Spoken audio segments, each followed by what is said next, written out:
ससुरवा से अहिबू मोर प्यारी करे टनाटन हमारे पिचकारी। अरे बर्दाश्त करो हे बुची का हो?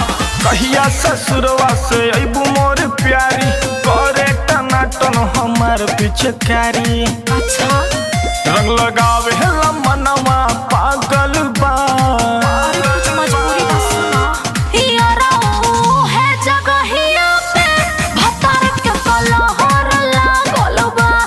यारा है जगहिया पे भतार के कलहर लागल बा। यारा है जगहिया पे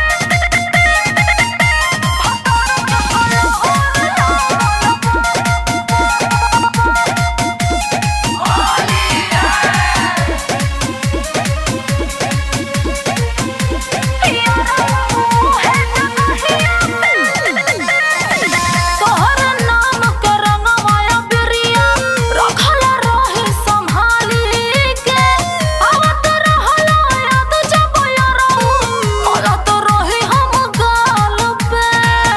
ऐसन बात बका हो।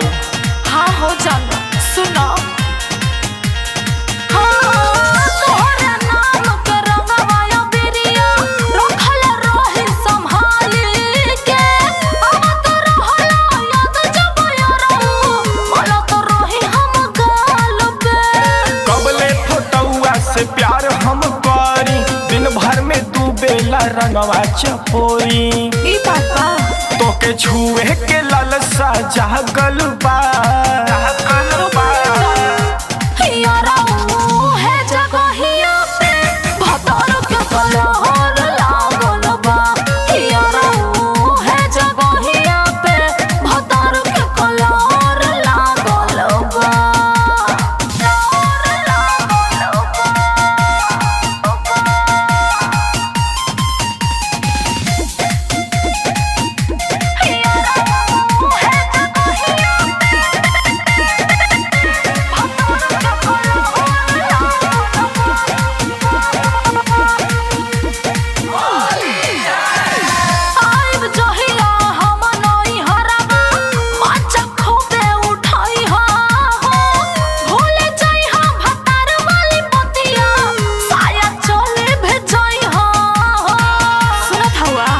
एकदम सुनता नहीं सुनावत रहो।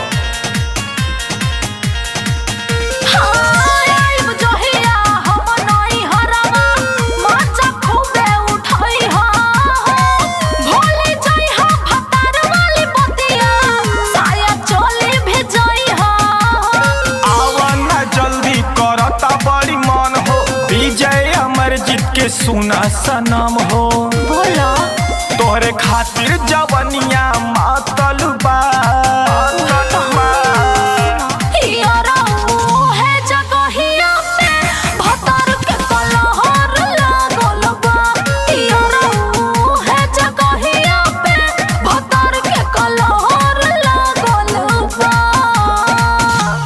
मजबूरी बुझत काहे नहीं खा।